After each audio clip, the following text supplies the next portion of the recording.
नमस्कार स्टूडेंट्स, कैसे हैं आप लोग। देखिए, आज मैं अकाउंट्स का 11th क्लास के लिए एक बहुत ही इंपॉर्टेंट चैप्टर लेके आया हूँ जिसका नाम है bills of exchange. Bills of exchange chapter आपको मैं पढ़ाने जा रहा हूँ आज। बिल्स ऑफ एक्सचेंज, इसमें कुछ चीज़ें मैं आज आपको सिखाऊंगा जो आपके लिए बहुत इंपॉर्टेंट है। बिल्स ऑफ एक्सचेंज होता क्या है, सबसे पहले मैं आपको ये समझा दूँ। बिल्स ऑफ एक्सचेंज में दो तरह की चीज़ें आपको सीखनी है। बिल्स रिसीवेबल, बिल्स रिसीवेबल और bills payable. Bills payable, bills receivable जो बिल मुझे रिसीव करना है, बिल्स पेएबल जो मुझे बिल पे करना है।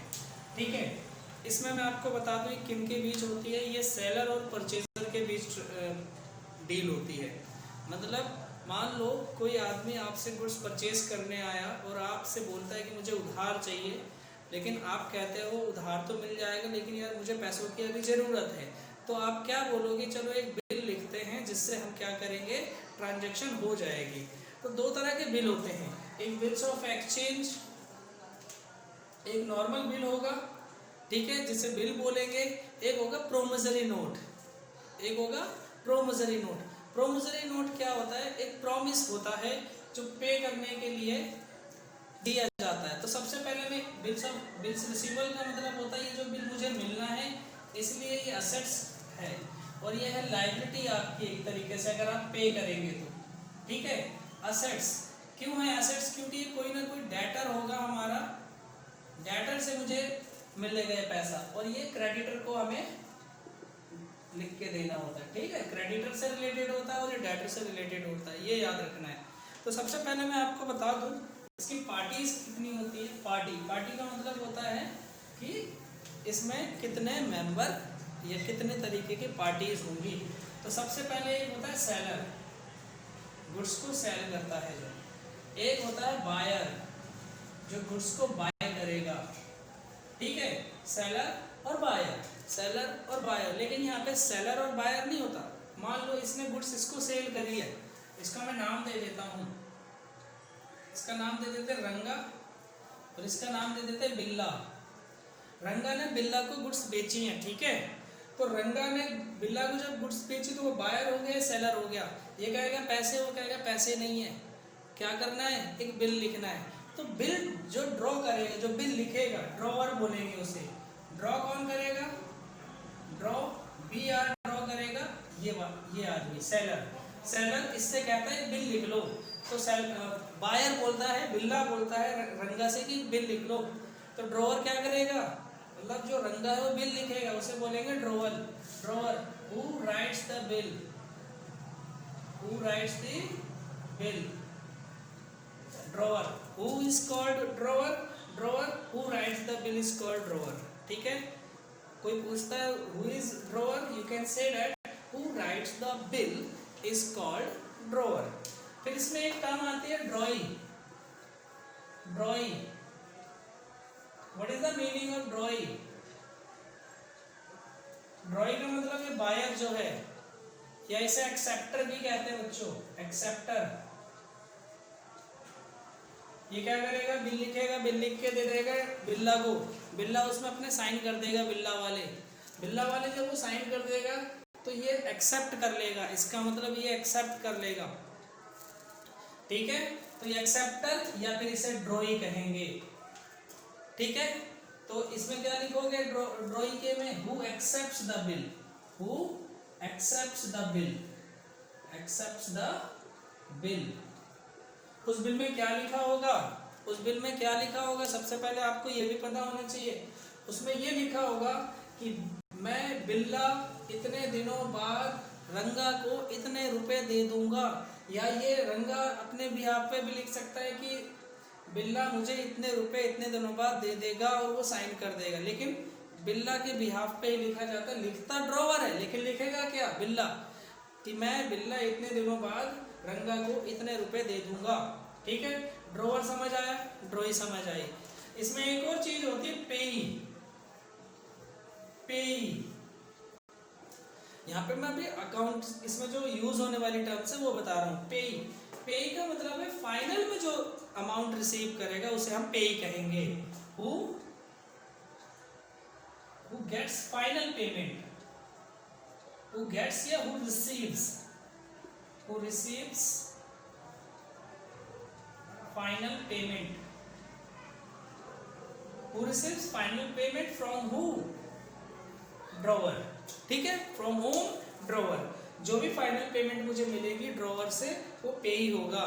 अब पे कैसे, अब यहाँ पे पे कौन हो सकता है, पे कौन कौन हो सकता है मैं बताता हूँ। अब यहाँ पे सबसे पहले हम समझते हैं, ये तो आपको ड्रॉवर समझ आ गया, who writes the bill, and drawee is who accepts the bill, and drawer payee is who receives the final payment. ठीक है, जो रिसीव करता है फाइनल पेमेंट वो कौन होता है, पे ही होता है। ये छोटी छोटी डेफिनेशन है, आपको डेफिनेशन लर्न करनी है और यहाँ से आपको समझना है। अब यहाँ पे देखो, अब मैं ये चीज आपको समझा चुका। अब यहाँ पे पेमेंट कौन रिसीव करेगा, आपको तो ये लगेगा कि सिर्फ ड्रॉवर ही रिसीव करेगा, मतलब रंगा को रिसीव करनी चाहिए, नहीं। अब मान लो रंगा जो है, रंगा क्या करता है, उसको बिल मिल गया, ठीक है। अब उस बिल में क्या लिखा था, अब उसमें बिल में क्या लिखा था कि मैं 3 महीने बाद बिल्ला क्या कह रहा है, 3 महीने बाद इसको पेमेंट करूंगा। तो 3 महीने बाद जो पेमेंट होगी वो रंगा को ही करना है, इसे बिल्ला को। लेकिन इस बीच में 3 महीने तक ये वेट ना करके क्या क्या कर सकता है, क्या क्या कर सकता है। एक तो उस बिल को, पहला बिल डिस्काउंट करा सकता है बैंक से, बिल क्या करा सकता है, डिस्काउंटेड विद बैंक। इसका भी मतलब बताऊंगा आपको, डिस्काउंटेड विद बैंक। दूसरा क्या कर सकता है, ये बिल किसी अपने क्रेडिटर को सेंड कर सकता है, इंडोर्स कर सकता है, बिल इंडोर्स टू क्रेडिटर।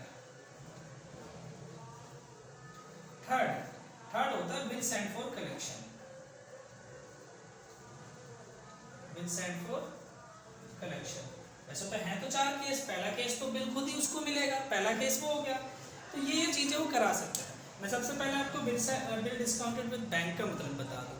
इसका मतलब होता है कि कोई भी, जैसे रंगा है अपने बैंक में उस बिल को लेके जाएगा, बिल बैंक वाला क्या बोलेगा, कहेगा देखो ये बिल है, रंगा बैंक को बोलेगा देखो ये बिल है, मुझे बिल्ला ने दिया है, बिल्ला 3 महीने बाद ये पेमेंट मुझे करने वाला था, लेकिन आप क्या करो ये पेमेंट आप मुझे दे दो।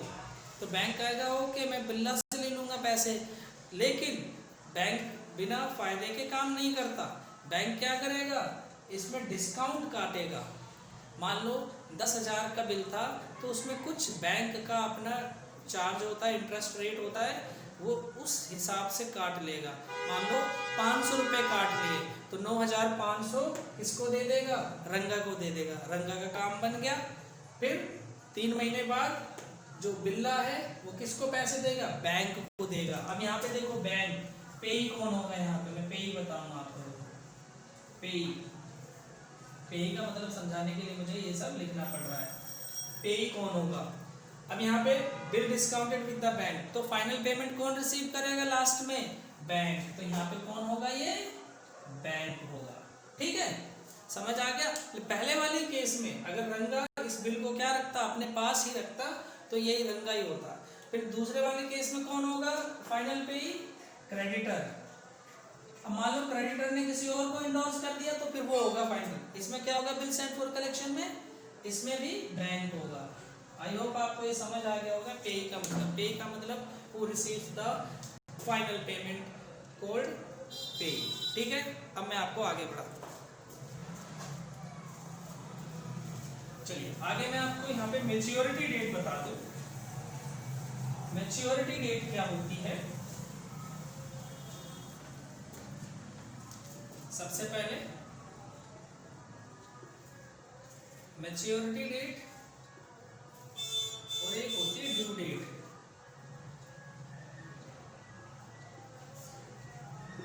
ड्यू डेट या मैच्योरिटी डेट एक ही बात है, थोड़ा सा फर्क है, बस बता देता हूँ।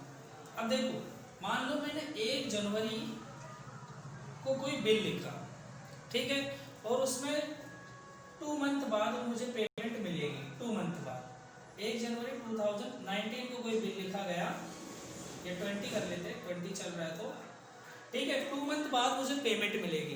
तो कब मिलना चाहिए? फरवरी तो बीत गया, जनवरी से फरवरी 1 महीना, फरवरी से मार्च दूसरा महीना, तो 2 महीने हो गए। तो इसका मतलब 1 मार्च 2020 क्या होगा, क्या होगा आपका, ये ड्यू डेट हो जाएगी।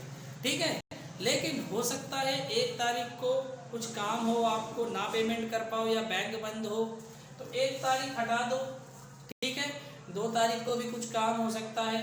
तो इसलिए जब जो ड्यू डेट होती है उससे उस तारीख को अगर हम पेमेंट नहीं कर पाते या पेमेंट नहीं रिसीव कर पाते, तो उसके लिए हमने एक यहाँ पे ग्रेस पीरियड नाम से टाइम दे दिया जाता है।